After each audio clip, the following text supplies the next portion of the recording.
Bismillahirrahmanirrahim. Assalamualaikum warahmatullahi wabarakatuh. Innal hamdalillah nahmaduhu wa nasta'inuhu wa nastaghfiruh wa na'udzu billahi min shururi anfusina wa min sayyiati a'malina. May yahdihillahu fala mudilla lahu wa may yudlil fala hadiya lahu. Asyhadu an la ilaha illallah wa asyhadu anna Muhammadan 'abduhu wa rasuluh. Amma ba'd.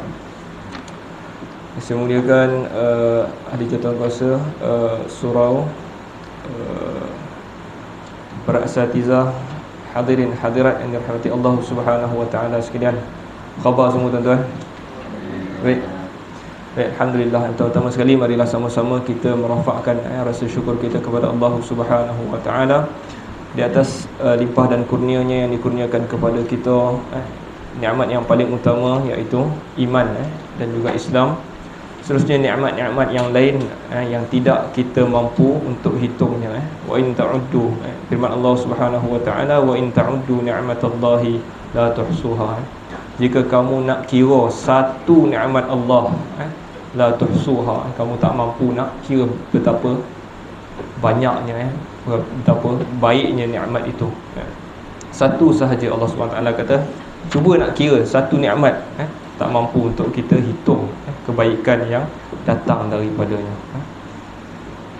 Baik, jadi tuan-tuan yang dirahmati Allah, kita nak teruskan lagi pengajian kita dalam kitab syarah ataupun kitab asal dia, kitab induk dia adalah Al-Aqidah Al-Wasithiyah yang ditulis oleh Syekhul Islam Ibn Taymiyah. Kemudian disyarahkan oleh Syekh Muhammad bin Shalih Al-Utsaimin di dalam kitabnya juga, namanya Syarah Al-Aqidah Al-Wasithiyah, syarah kepada Al-Aqidah Al-Wasithiyah yang ditulis oleh Syekhul Islam Ibn Taymiyah. Baik, kita kini berada pada matan yang keberapa saya dah lupa hari ni. Matan kita yang last hari tu, yang kita nak kena ulang sikit lah supaya kita boleh faham kita di mana ni. Matan kita yang hari tu adalah dan di antara wa minal imani billahi, dan di antara iman dengan Allah Subhanahu wa taala itu al-imanu bima wasafa bihi nafsahu fi kitabih, iaitu beriman dengan apa yang dia sifatkan dirinya di dalam kitabnya dan dengan apa yang disifatkannya dirinya oleh rasulnya sallallahu Muhammad sallallahu alaihi wasallam. Itu adalah matan yang terakhir kita belajar. Jadi daripada matan itu kita faham, kita beriman seperti mana Allah dan Rasulnya sifatkan Allah, tidak seperti mana orang-orang falsafah sifatkan Allah, ataupun mana-mana individu, tokoh-tokoh, bukan. Kita beriman seperti mana Allah dan Rasulnya sifatkan. Okey, kita nak masuk kepada matan yang baru hari ini. Kita dah masuk sedikit dah minggu lepas, tapi tak apa, kita ulang balik. Matannya adalah min ghairi tahrifin wala ta'tilin wa min ghairi takyifin wala tamthil, dan tanpa tahrif dan tidak juga ta'til, dan tanpa takyif dan tidak juga tamthil. So ada 4 benda. Kita beriman macam mana Allah dan Rasulnya sifatkan diri Allah Subhanahu wa taala itu, tanpa kita tahrif, tanpa kita ta'til, tanpa kita takyif, dan juga tanpa kita tamthil. Ada 4 perkataan ni. Tanpa ni ada 4. Jadi kita nak tahu satu persatu apa makna perkataan-perkataan ini. Perkataan yang pertama adalah tahrif. Jadi tahrif itu apa? Tahrif itu maksud dia ubah. Ubah. Jadi dia ubah. Jadi ubah pun kita dah bagi tahu, ubah ini ada 2. Yang pertama, dia ubah dari segi lafaz, kan? Sebab dia dah percaya benda ni Allah Ta'ala ni macam ni, tapi bila dia jumpa dalil Al-Quran, dia kata ish, tak boleh ni, kita tukar dalil Al-Quran ni. Yang tu dia nama tahrif, kan?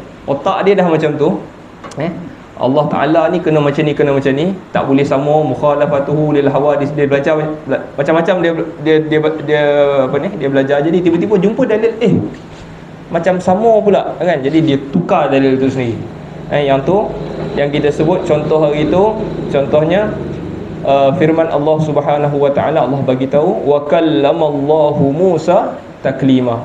Allah berkata-kata dengan Musa, Allah bercakap dengan Musa taklima, dengan betul-betul cakap. takliman, maf'ul mutlak kat situ. Allah betul-betul bercakap dengan Musa. Jadi orang ni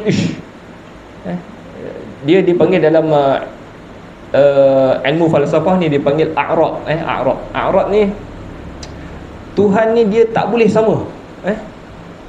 Tuhan ni tak boleh sama dengan makhluk. Bercakap ni ada awal, ada habis, kan? Jadi Tuhan tak boleh macam tu dalam kepala dia, tak boleh. Jadi bila dia nampak Allah bercakap, jadi dia tukar. Wa kallamallaha Musa. Bukan Musa yang bercakap, bukan Allah yang bercakap, tapi Musa yang bercakap. Dia tukar baris dia. Wa kallamallahu maknanya Allah yang bercakap. Tetapi dia tukar jadi wa kallamallaha, kan? Jadi Musa yang bercakap dengan Allah.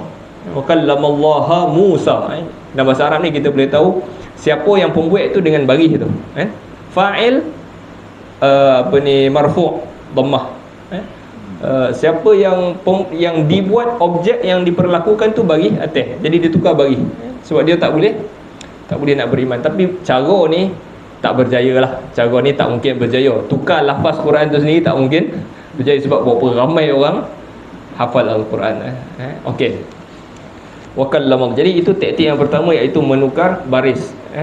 Yang kedua, tapi taktik ni kalau berlaku pun ni untuk orang-orang yang tidak bijak sahajalah, yang boleh terpengaruh dengan idea ni. Tetapi satu lagi teknik, iaitu dipanggil tahrif makna. Satu tahrif lafaz. Tadi lafaz tu tukar. Yang kedua, lafaz tak tukar, tetapi tukar makna bagi perkataan itu. Contohnya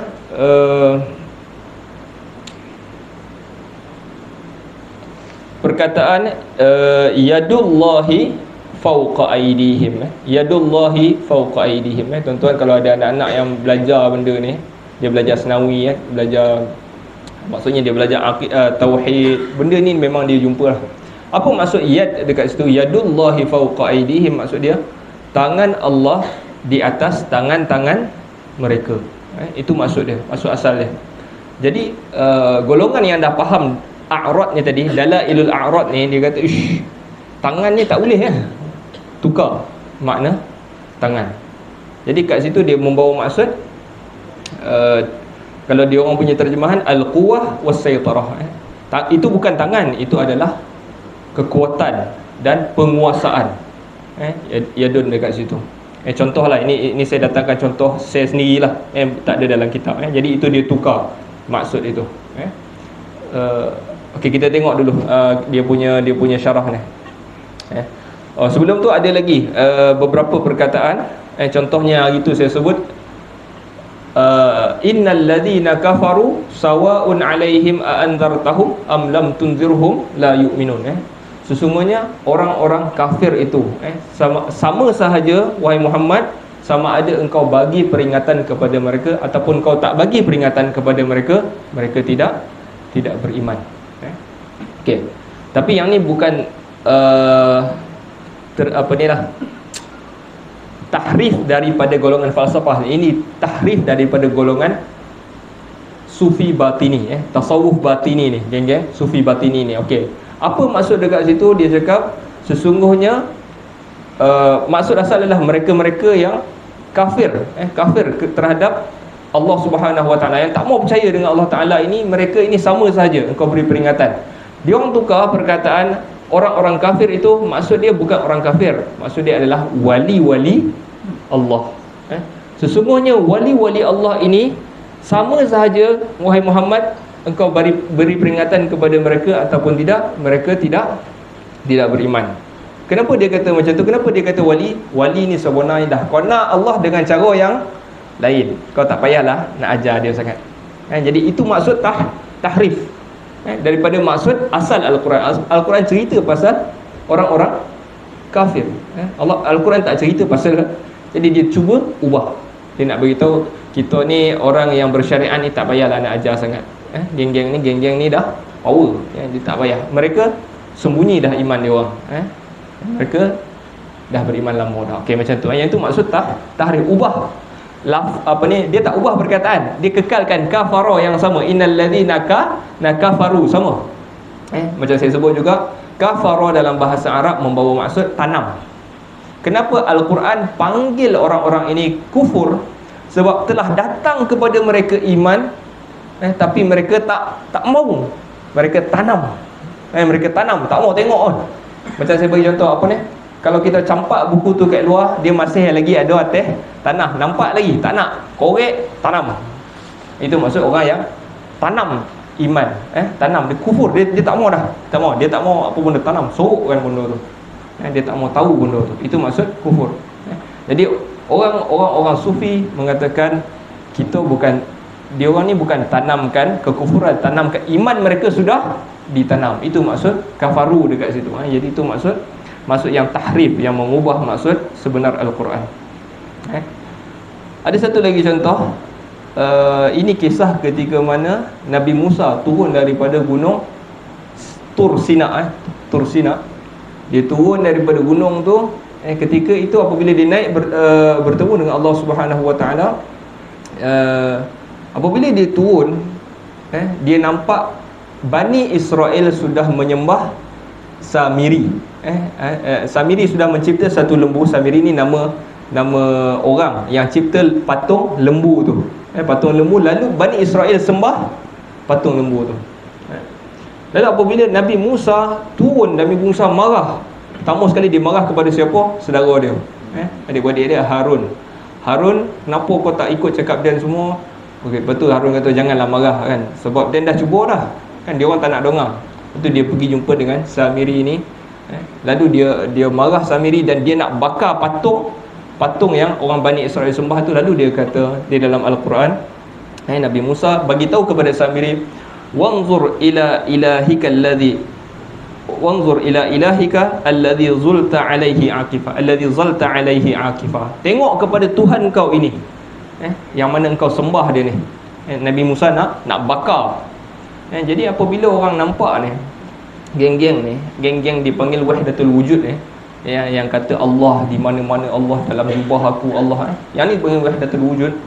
Dia kata tengok ni, Nabi Musa bagi tahu kepada Samiri, tengoklah Tuhan engkau, tengoklah Tuhan engkau lembu ni. Jadi dia kata, jadi sebenarnya Tuhan ni ada, boleh bergabung dalam. Jadi itu bukan maksud Al-Quran. Tengoklah Tuhan ada kat sini, boleh masuk dalam badan orang, boleh keluar badan orang. Tak, bukan itu maksud Al-Quran. Dia tahrif makna. Maksud ayat itu adalah Nabi Musa beritahu, tengok Tuhan yang kau duk sembah ni. Itu maksud dia. Bukan maksud dia itulah Tuhan. Dan sufi-sufi batini menganggap itu adalah Tuhan boleh jelma dalam macam-macam bentuk. Dipanggil wahdatul wujud. Okey. Yang ni kepercayaan yang ada di dalam banyak golongan sufi tarikat. Okey, tak apa.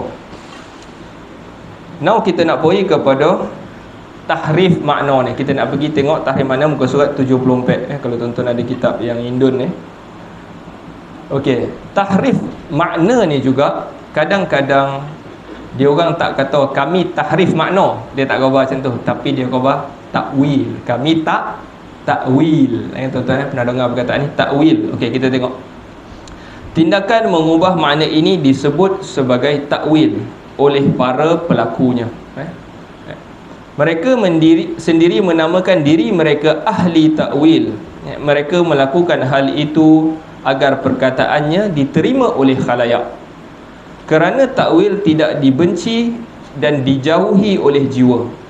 Kerana kalau kita kata kita takwil ayat ni, jadi dia orang boleh terima dia. Kalau kita kata kita tahrif, sebab tahrif maksud dia ubah, jadi orang tak boleh terima. Jadi dia panggil takwil. Perkataan ni, perkataan tu lebih lembut lah. Akan tetapi hakikat takwil yang mereka lakukan adalah tahrif. Takwil ni tuan-tuan bukan tak ada. Takwil ni ada. Takwil ni nanti kita tengok apa maksud takwil. Tetapi dia orang kata, dia orang apa yang dia orang buat itu sebenarnya tahrif, ubah. Tapi dia orang kata dia orang takwil. Okey, penyelewengan makna. Tahrif itu adalah penyelewengan, ubah makna. Hal itu kerana takwil mereka tidak didukung dalil yang sahih. Hanya saja mereka tidak berani mengatakan bahawa yang mereka lakukan itu adalah tahrif, Sebab jika mereka lakukan itu, nescaya mereka sendiri yang mengiklankan bahawa ucapan mereka tidak layak untuk diterima. Dari sini maka Syekhul Islam menggunakan istilah tahrif, bukan takwil. Meskipun banyak kalangan yang berbicara dalam masalah ini menggunakan istilah takwil, mereka kata tanpa takwil. Okey. Jadi banyak juga di kalangan orang Ahlus Sunnah, dia punya kefahaman adalah kita beriman seperti mana Allah sifatkan dirinya dalam kitabnya, dan Nabi Muhammad SAW sifatkan diri Allah Subhanahu Wa Taala tanpa takwil. Tetapi Syekhul Islam tak guna perkataan takwil, dia guna tanpa tahrif. Perkataan dia tahrif. Okey, jadi mana lagi betul? Takwil ke tanpa takwil tauhid ke, ataupun tanpa tahrif? Jadi Syekh Muhammad bin Saleh backup ataupun backup lah Syekhul Islam Ibn Taymiyah menggunakan perkataan tahrif. Jangan kata takwil, tahrif. Apa yang dikatakan penulis lebih utama untuk diterima kerana 4 alasan. Menggunakan perkataan tahrif lebih baik daripada menggunakan perkataan takwil. Sebab takwil ada maksud yang betul. Takwil boleh kadang-kadang diterima. Jadi jangan guna, bagi dia jangan guna takwil, guna tahrif lebih betul. Yang pertama, sebab tahrif ini adalah perkataan yang disebutkan oleh Al-Quran. Allah Subhanahu Wa Taala sebut yuharrifunal kalima am mawadhi'ih. Mereka mengubah perkataan dari tempatnya. Jadi nak ubah tu lebih tepat guna tahrif daripada takwil. Yang kedua, mengungkapkan dengan bahasa Al-Quran adalah lebih baik daripada selainnya kerana ia lebih fokus kepada makna yang dimaksud. Okey, yang ini pertama. Jadi Syekhul Islam guna perkataan yang digunakan oleh Al-Quran. Harrafa yuharrifu tahrif. Itu perkataan yang digunakan tahrif. Okey. Yang kedua, ia lebih terarah menunjukkan kepada keadaan yang sesungguhnya dan lebih dekat kepada keadilan. Kerana orang yang melakukan takwil tanpa dalil tidak dilayak dinamakan ahli takwil. Yang adil adalah diberi nama sesuai dengan perbuatannya, iaitu ahli tahrif. Okey. Jadi takwil jangan kita nafikan terus takwil. Takwil ni boleh tak? Boleh. Tapi yang tak boleh adalah tahrif. Jadi tahrif lebih sesuai. Itu hujah yang kedua kenapa Syekhul Islam gunakan tahrif. Dan yang ketiga, bahawa takwil tanpa dalil adalah kebatilan, harus dijauhi dan dihindari. Penggunaan perkataan tahrif lebih kuat pengaruhnya untuk menghindarkan daripada takwil. Tahrif ditolak oleh sesiapa pun, sedangkan takwil agak lemah. Ia diterima oleh jiwa dan menuntut perincian maknanya. Adapun tahrif, maka hanya dengan mengatakan ini dah tahrif, maka orang-orang yang menjauhinya. Jika demikian, maka penggunaan istilah tahrif kepada penyelisih manhaj salaf adalah lebih sesuai daripada penggunaan istilah takwil. Okey, jadi yang tu yang ketiga. Yang keempat, Nabi SAW sendiri menggunakan perkataan takwil. Apabila Nabi SAW doakan sepupu dia, Ibnu Abbas, lalu dia doa kepada Ibnu Abbas ni, Allahumma faqihhu fid din wa 'allimhu at-ta'wil. Ya Allah, faqihkan dia ni dalam agama. Faqih ni orang yang faham. Fahamkan dia dengan agama. Wa'allimhu ta'wil, dan ajarkan dia ta'wil. Jadi kalau kita guna tanpa ta'wil, beriman dengan Allah seperti mana Allah sifatkan dan Rasulnya sifatnya tanpa ta'wil. Jadi ta'wil ni, perkataan ni dia tak sesuai lagi untuk pakai tanpa ta'wil. Sebab ta'wil ini Nabi pun guna. Wa'allimhu ta'wil. Okey. Itu adalah 4 sebab kenapa Syekhul Islam menggunakan perkataan tanpa tahrif. Perkataan dia tuan-tuan, ada kat dalam kitab tu kalau nak tulis. Kalau nak eja, TAHRIF, tahrif. Taharaya fa, tahrif. Tahrif tanpa tahrif, ubah. Dan Allah Subhanahu Wa Taala juga gunakan perkataan takwil ini di dalam Al-Quran, dalam surah Ali Imran. Wa ma ya'lamu ta'wilahu illallah warrasikhuna fil ilm. Dan tidak ada yang mengetahui takwilannya kecuali Allah dan orang-orang yang mendalam ilmunya, orang yang mendalam ilmunya. Jadi Allah Ta'ala puji juga orang yang memahami takwil, takwil. Okey. Okey, jadi kita nak tahu apa itu takwil. Tidak semua takwil, tengok surat 76 tuan-tuan kalau ada kitab ni. Tidak semua takwil dicela kerana ia memiliki beberapa makna. Ia bisa berarti tafsir. Jadi takwil juga boleh membawa makna tafsir. Okey. Bisa berarti akibat dan akhir dari sesuatu, dan bisa pula berarti membelokkan kata-kata dari zahirnya. Jadi takwil boleh maksud tiga perkara. Takwil maksud tafsir, yang kedua akibat daripada sesuatu perkara, dan juga boleh maksud takwil ini dia cuba membelokkan kata-kata daripada asalnya. Okey. Okey. Okey, yang pertama, takwil yang bererti tafsir. Tidak sedikit ahli tafsir yang berkata pada saat menafsirkan ayat, takwil firman Allah ini adalah begini dan begini. Lalu mereka menyebutkan maknanya dan menamakan tafsir dengan takwil. Kerana kita awwalnal kalam, menakwilkan perkataan, maksudnya mengarahkan kepada makna yang dimaksudkan. Okay. Yang kedua, takwil bererti akibat daripada sesuatu. Jika ia tercantum dalam permintaan, takwilnya adalah pelaksanaannya. Jika ia berbentuk perintah, takwil bererti akibat daripada sesuatu. Okey, jadi kita faham dua benda ni dulu. Yang pertama boleh maksud tafsir, dan yang kedua membawa makna akibat daripada sesuatu. Okey, kita tengok dulu perkataan takwil dalam Al-Quran. Tengok muka surat 77. Termasuk dalam hal ini adalah ucapan Nabi Yusuf alaihi salam ketika kedua orang tuanya dan saudara-saudaranya menyungkur untuk sujud kepadanya. Dalam Al-Quran tuan-tuan, ada dua kisah yang sujud selain daripada Allah Subhanahu Wa Taala. Ada dua tempat Allah cerita yang sujud selain daripada Allah Taala. Yang pertama siapa?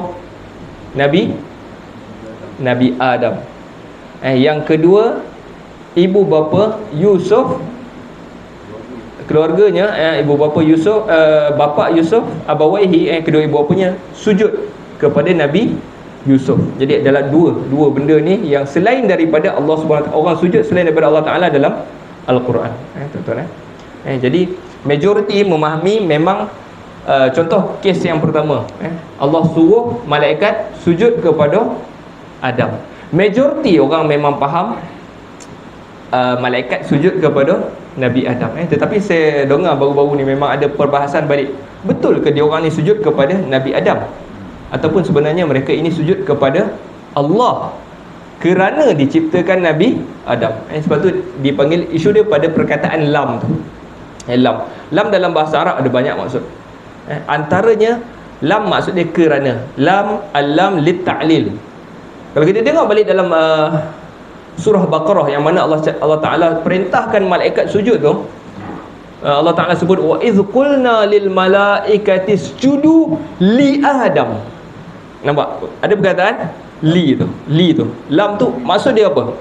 Lam dia maksud apa? Okey, jadi lately ni saya dengar tafsir dan lepas beberapa ulama yang tersohor juga terima tafsiran ni, walaupun bukan majoriti lagi, tetapi ramai juga yang terima. Tuan-tuan, okey, li Adam. Yang kedua, kita tengok ayat tapi tak ada dalam kitab ni. Ketika mana sujud kepada Yusuf pula, ada tak lam tu? Ada. Wa kharru lahu sujada. Lam ni kadang-kadang boleh bawah, kadang bagi atas lahu. Yang ni wa kharru lahu sujada. Okey, jadi kalau kita tafsirkan, maksud lam di situ adalah kerana, maka sebenarnya mereka ini bukan sujud kepada Adam ataupun Yusuf, tetapi mereka sujud kepada Allah kerana diciptakan Adam. Okey. Begitu juga dengan kisah Nabi Yusuf ni. Apabila dia orang jumpa balik Nabi Yusuf, tengok dah lama tak jumpa Yusuf ni, macam mungkin hidup ke mungkin mati, tiba-tiba jumpa Nabi Yusuf di Mesir.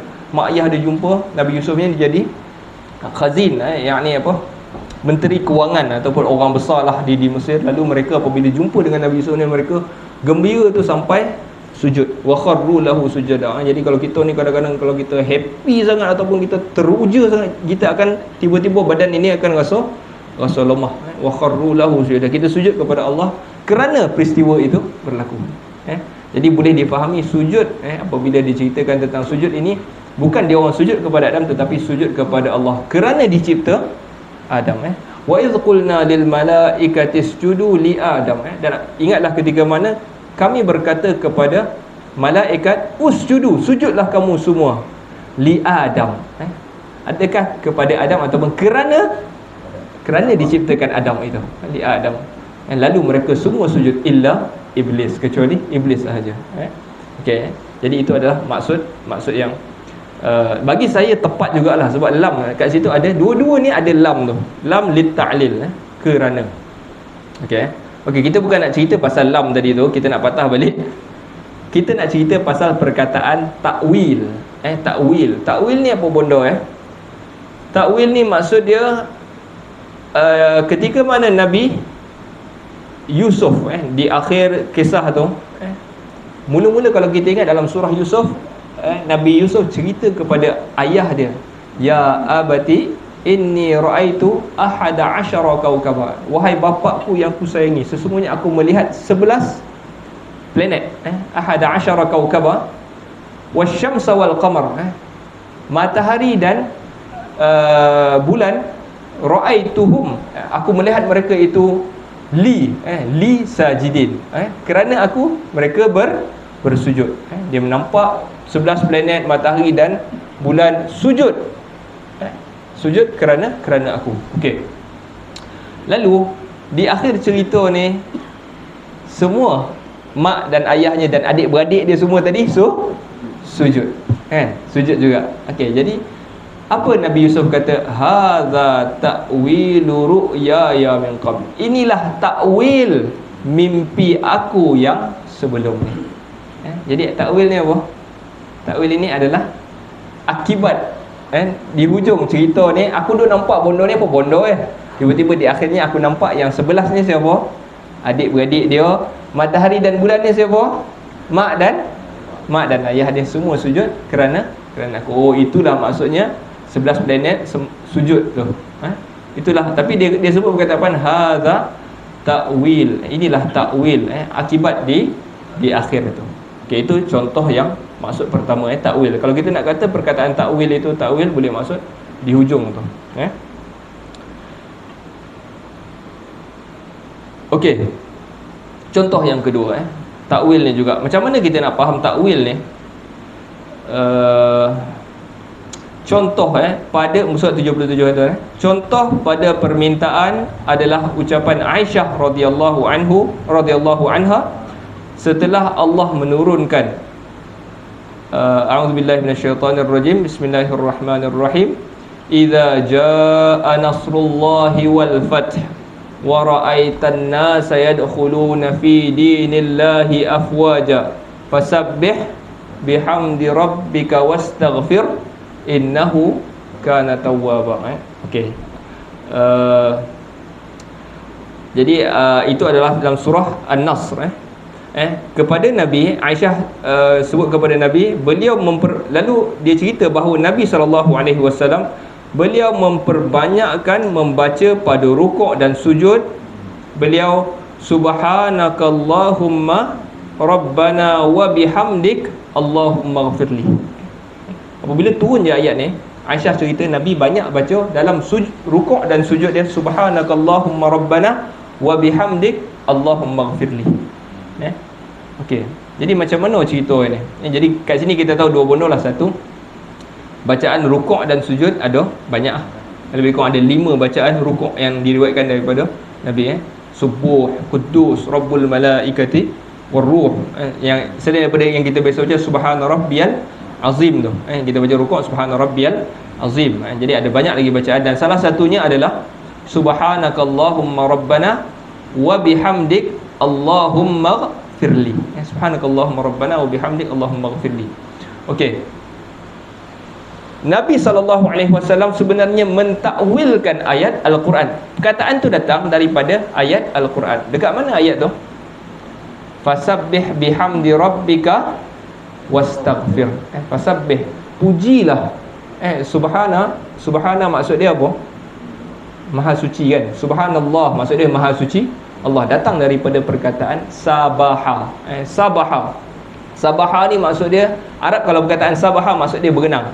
Sibah, berenang. Apa idea dia? Idea dia adalah dia ni sentiasa di atas.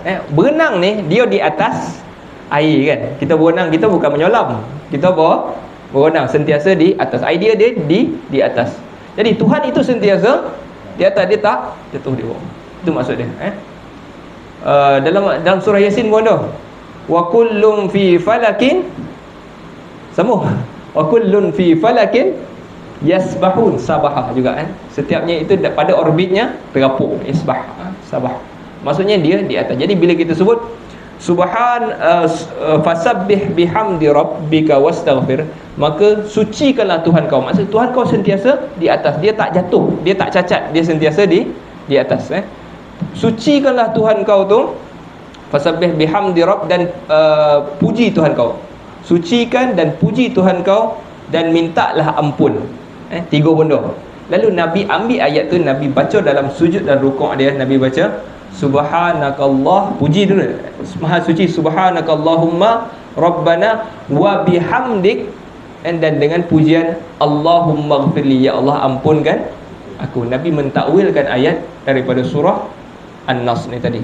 Fasabbih bihamdi rabbika wastaghfir innahu kana tawwaba. Jadi tiga benda itu Nabi SAW mentakwilkan ayat daripada surah An-Nas. Itu takwil, itu ciri-ciri takwil. Dan yang ketiga, takwil bererti memalingkan ataupun menyelewengkan kata-kata dari makna zahirnya. Okey. Jadi takwil yang pertama tadi kita boleh faham tafsiran. Takwil yang kedua tu dia boleh maksud belakang tu. Jadi kebanyakan sahabat apabila dengar siapa? Ibnu Abbas. Umar tanya kepada Ibnu Abbas apabila surah An-Nas ni turun idza jaa nas, apabila datang pertolongan Allah dan kemenangan, fatah, kemenangan, pembukaan. Umar dengar ayat ni, Umar tanya kepada Ibnu Abbas, apa pandangan kau tentang surah ni? Ibnu Abbas kata apa? Ibnu Abbas kata maknanya Rasulullah dah nak wafat dah.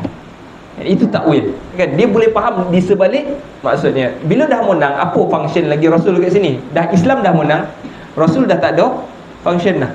Jadi Rasulullah nak wafat. Itu maksud takwil.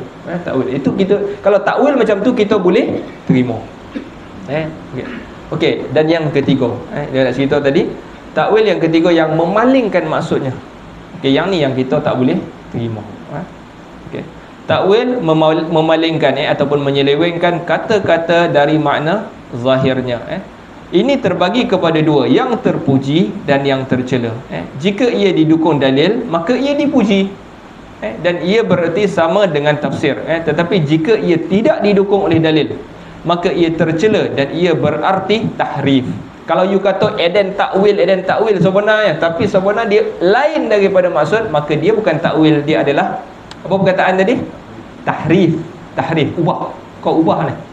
Contoh kalau kita tengok ayat Al-Quran bahagian yang kedua, inilah yang dipegang oleh ahli tahrif dalam masalah sifat-sifat Allah. Contohnya adalah firman Allah Subhanahu wa taala, yang ni juga menjadi isu sampai hari ni tuan-tuan. Ayat ni dia panggil ayat mutasyabihat. Ar-Rahmanu 'alal 'arsyis tawa. Ar-Rahman 'ala al-'arsy istawa. Okey, perkataan ni kalau belajar tauhid inilah isu ni, mahallun niza' kalau kita berselisih itu bagaimana kita faham ayat ni dan bagaimana golongan tu faham ayat ni. Itu dia, Ar-Rahman 'alal 'arsy istawa. Okey. Apa maksud Ar-Rahman? Ar-Rahman datang daripada perkataan rahim. Seorang ibu kat mana dia simpan anak? Bukan simpan lah, anak dia mengandung kat mana? Kat rahim. Jadi kalau ada anak dalam rahim ni, ibu ni nak melompet-lompet ke? Tak nak. Jom kita buat flying fox ke, terbang tu tak. Dia tahu ada anak, jadi dia tak buat. Jadi dia sayang dengan anak. Tuhan bagi tahu dia Ar-Rahman. Sirah mubalaghah. Sirah mubalaghah ni sangat itu maksud dia. Dia lagi sayang. Ar-Rahman, Tuhan yang sangat sayang. Itu maksud Ar-Rahman. Ar-Rahman 'alal 'arsy, di atas arash, istawa. Okey, itu istawa. Apa maksud istawa? Kalau orang Melayu ni dia tulis, kalau kita cari terjemahan semua tulis bersemayam. Bersemayam. Okey, apa itu bersemayam? Tak apa baca dulu. Zahir lafaz ayat ini menunjukkan bahawa Allah beristiwa di atas arash, yakni bersemayam di atasnya. Jika ada yang berkata makna istawa adalah istaula, menguasai, maka kita katakan ini menurutmu takwil kerana kamu membelokkan lafaz dari zahirnya, padahal sebenarnya itu adalah tahrif kerana tidak didukung dalil. Justru dalil berseberangan dengannya, sebagaimana hal ini akan dijelaskan nanti tuan-tuan. Jadi satu lagi kelompok yang kita sebutlah, maksud saya sebutlah Asy'ariyah ke, saya Asy'ari ke, saya Maturidi ke, jadi mereka memahami ayat ini istawa itu maksudnya adalah istaula. Istaula itu sebenarnya istawa tu tuan-tuan, kalau kita buka lah kamus bahasa Arab, Ar-Rahman di atas arash istawa. Istawa tu kalau kita buka kamus, dia tak lari daripada dua maksud. Yang pertama, istawa ni sebenarnya duduk. Dan yang kedua, tinggi. Tinggi dia di atas arash. Kita boleh faham sama ada dia duduk di tahta dia di atas arash, ataupun dia ini tinggi di atas arash. Itu maksud istawa sebenarnya. Tetapi puak ni dia tak boleh terima, kan? Sebab dia dah sebenarnya dia dah susun dah, Tuhan tak boleh macam ni, tak boleh macam ni. Jadi dia bila dia dengar duduk, tak boleh ni, Tuhan tak boleh duduk. Mana boleh Tuhan duduk? Jadi kita kena tukar maksud istawa jadi istaula. Tuan-tuan dia rasa itu betul ke? Kita ubahlah, sebab kita dah buat satu kaedah untuk Tuhan. Tiba-tiba Tuhan kata duduk, kita kena reject ayat ni, kita tukar maksud dia. Okey, jadi adakah itu adil untuk Tuhan? Tuhan dah kata istawa, Tuhan tak kata istaula pun. Istaula tu menguasai. Jadi adakah adil kalau kita kata istaula? Okey, jadi dekat sini penulis mengatakan bahawa golongan ini dia kata dia takwil, tapi sebenarnya dia bukan takwil, dia tahrif. Dia tahrif. Istawa ni ada banyak perkataan dalam Al-Quran juga. Contohnya kenapa Allah Ta'ala menciptakan kenderaan untuk manusia? Allah sebut dalam Al-Quran walitastawu ala urushiha, supaya kamu dapat duduk di atas kenderaan tu. Istawu, perkataan yang sama, kamu dapat duduk di atas kenderaan itu. Walitaqulu, dan supaya kamu membaca subhanallazi sakhkhara lana hadza wa ma kunna lahu muqrinin. Allah Ta'ala ciptakan kenderaan ni supaya kau dapat duduk atas itu dalam keadaan yang selesa, dan supaya engkau baca subhanallazi sakhkhara lana hadza. Jadi naik kereta jangan lupa baca subhanallazi. Allah cipta, kita kena tahu Maha Suci yang telah sakhkhara, memudahkan untuk kami. Allah bagi kita kereta macam-macam, Viva lah, Azia lah, kan, apa macam-macam kereta. Jadi kita baca subhanallah. Jadi itu maksud sebenar istawa. Jadi puak-puak yang tak boleh nak terima perkataan ni, dia ubah. Saya sebut tadi kenapa dia ubah, sebab dia dah buat satu kaedah dah. Untuk Tuhan tak boleh macam ni. Tuhan tak boleh bercakap. Kalau bercakap dia macam kita. Sedangkan Allah kata dia cakap. Tiba-tiba dia dah buat kaedah. Jadi itu salah lah bagaimana kita memahami ayat Allah Azza wa Jalla. Tuan-tuan, masuk ke? Isyak 8 awak 8:21. Okey, nak tahu kan ya? Okey, tak apa, kita baca lah. Adapun firman Allah Subhanahu wa taala, ata amrullahi fala tasta'jiluhu. Ketetapan Allah pasti datang, maka janganlah kalian meminta agar disegerakan datangnya.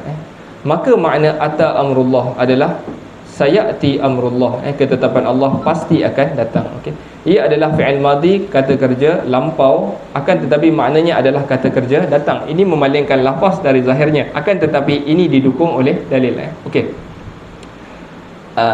susah fi'il madhi, past tense dengan present tense. Ini cerita pasal past tense dengan present tense. Allah Ta'ala sebut dalam Al-Quran, ata, telah datang amrullah, fala tasta'jiluhu. Jadi jangan kau gopoh-gopoh nak minta datang. Tapi sebenarnya ata itu membawa maksud sayati, yati, akan datang. Tapi Allah tak kata yati, Allah kata ata, telah datang. Tetapi memahami ata membawa makna yati, past tense yang Allah tak rasa past tense, past tense benda yang dah berlaku, tapi sebenarnya maksud present tense betul dari segi bahasa Arab, dan ia didukung oleh dalil. Ada banyak dalil yang Allah Ta'ala sebut fi'il madi, tapi sebenarnya maksud fi'il mudhari'. Asalnya fi'il past tense, tapi maksud dia fi'il mudhari'. Contoh, wa idza qara'tal Qur'an fasta'iz billah. Allah kata, apabila qara'ta tu past tense, apabila telah baca Quran maka ista'iz billah, maka mintalah lindung dengan Allah. Kalau kita faham past tense, maknanya dah sudah baca Quran baru baca a'udzubillah. Maksudnya kita dah baca tu apa ni, waladdallin, a'udzubillahi minasyaitanir rajim, bukan dah sudah kat situ. Qara'ta tu bukan past tense, sebenarnya maksudnya adalah present tense. Present tense sebenarnya apabila nak baca maka a'udzubillah. Tak faham tak tuan-tuan? Past tense present boleh kan? Past tense takkan tak tahu kan? lama tinggal dah past tense present tense tuan-tuan. Future, future, past present future. Arab bukan past present future, Arab madhi mudhari' amar kan. Arab dia past present and future, lepas tu ada fi'il amar. Amar tu talab, order. Macam mana nak order dekat orang, go, come, perintah kan. Alright. Tak apalah tu, baca je lah. Okey, contoh yang lain. Kan Nabi sallallahu alaihi wasallam idza dakhala al-khala qala Allahumma inni a'udzubika minal khubuthi wal khaba'ith. Khubuthi wal khaba'ith. Apabila Nabi sallallahu alaihi wasallam masuk ke tempat buang hajat, beliau mengucapkan, ya Allah, sesungguhnya aku berlindung kepadamu dari kejahatan syaitan-syaitan lelaki dan syaitan-syaitan perempuan. Jadi pertama sekali perkataannya yang sahih, dia ada dua riwayat. Satu, Allahumma inni a'udzubika minal khubuthi wal khaba'is, dan ada sikit khubuthi wal khaba'is. Yang betul adalah khubuth. Allahumma inni a'udzubika minal khubuthi. Ada ba tu ada depan, khubuthi wal khaba'is. Khubuth maksudnya syaitan, orang-orang jahat muzakkar, lelaki. Khaba'is maksudnya syaitan-syaitan perempuan. Okey. Ini juga dalil yang tadi. Maksudnya apabila Rasulullah dakhala, ini pun payah nak explain atau tak payah. Jadi saya ingat cukuplah sekadar ini kita punya takwil ni tadi. Jadi kita berada pada perkataan tahrif lagi. 4 benda yang kita kena ingat apabila beriman dengan Allah SWT. Jangan tahrif, jangan ta'til, jangan takyif, jangan tamsil. Jadi kita masih lagi tahrif. Tahrif ni bersembunyi di belakang tahrif ini perkataan takwil. Sembunyi belakang ni kita takwil, tapi sebenarnya dia termasuk di dalam tahrif. Tuan-tuan. Okey, wallahu taala alam. Ada soalan tuan-tuan? Tadi pasti present tu. Amalkan tu sebelum ke selepas. Allahumma barik lana. Allahumma barik lana. Okey tuan-tuan, yang pertama sekali saya tak pasti Allahumma barik lana ni riwayat apa. Tak pasti. Tapi sebenarnya membaca apabila makan yang sahih diriwayatkan oleh Nabi SAW adalah membaca bismillah. Bismillah. Adakah bismillah itu bismillahirrahmanirrahim ataupun sekadar bismillah sahaja? Kalau ikut lafaz hadis itu bismillah sahaja. Kalau bismillahirrahmanirrahim, ada tempat dia Nabi sebut penuh bismillahirrahmanirrahim. Tapi sama makan Nabi SAW, samillah, ya gulam, wahai budak, samillah, sebut nama Allah. Wakul bi yaminik, makan dengan tangan kanan. Wakul mimma yalik, makan mana yang dekat dulu. Wakul mimma yalik. Jadi samillah dekat situ, maksud dia bismillah. Yang kedua, sama dengan wuduk. Wuduk pun satu tuan-tuan. Anak-anak kita selalu lupa. Bila nak berwuduk, nawaitu wudu'a lillahi ta'ala. Sebenarnya tak payah nafas, niat tak payah sebut. Yang kita kena sebut, Nabi kata tawaddau bismillah. Berwuduklah bismillah. Baca bismillah. Tapi soalan tuan ni, Allahumma barik lana, saya tak pasti tuan-tuan, daripada mana datang. Mungkin ada hadis tentang benda ni ataupun hadisnya dhaif, saya tak pastilah. Tapi kalau ikut yang sahih adalah bismillah. Kalau terlupa dah tengah-tengah dah konyang, bukan dah konyang, dah tengah-tengah, baca bismillah. Jadi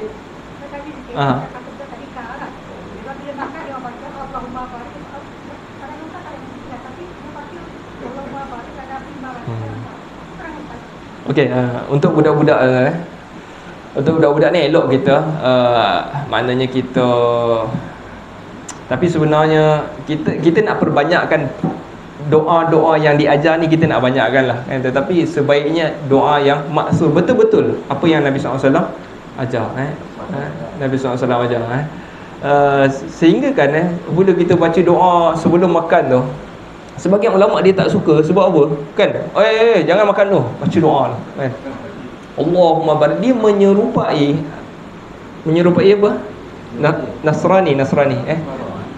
Nasrani iaitu Kristian. Macam dia orang akan pegang tangan, Dear God bless our food kan, dia akan macam tu. Jadi macam itu macam menyerupai golongan Nasrani. Jadi sebagian ulama tak suka benda tu. Jadi untuk budak-budak sebenarnya elok kita tanamkan benda yang sahih di dalam agama tuan-tuan. Jadi mungkin ustazah ni pasti ke? Ajar pasti lah. Jadi kita kena bincang balik lah. Dan maksudnya di kalangan ulama-ulama sunnah ni kena bincang balik apa yang nak diajarkan. Tapi gitu kalau dah berusia macam ni, kita baca lah apa yang Nabi SAW ajar. Itu Bismillah dan kita makan. Bismillah. Alright. Kalau tadi tu apa dia? Tengah-tengah tadi baca Bismillahi awwalahu wa akhirahu. Allah Bismillahi awwalahu wa akhirahu. Yang tu kita baca. Lupa kan, dah tercokik baru tak baca bismillah ni kan. Ada soalan tuan-tuan? Ustaz, hari satu niat dia bukan niat lepas lah. Kita dah niat kan.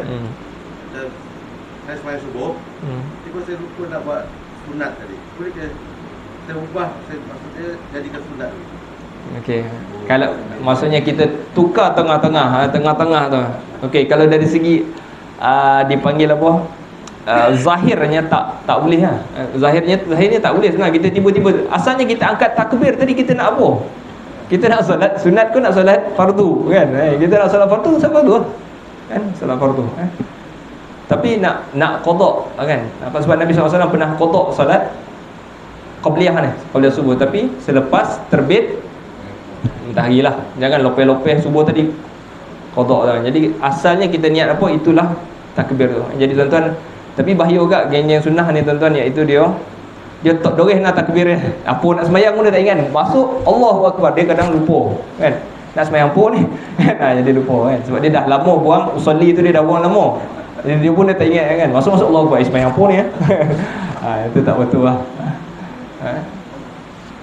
Usolli ni boleh lah ajar budak, tapi bila dah sampai besar macam usolli boleh lah ajar. Maksudnya kita ajar budak-budak ada niat lah. Tapi bila dah besar tak payahlah sebut lagi. Maksudnya kita bagi ada niat. Jadi jangan jadi macam pakcik-pakcik kan, dah lupa nak sembahyang apa ni kan. Allah Ta'ala alam. Nas'alullah Ta'ala yanfa'ana bima sami'na wa yaj'alana hudatan muhtadin. Sallallahu ala sayyidina Muhammad wa ala alihi wa sahbihi wa sallam, walhamdulillahi rabbil alamin. Azan.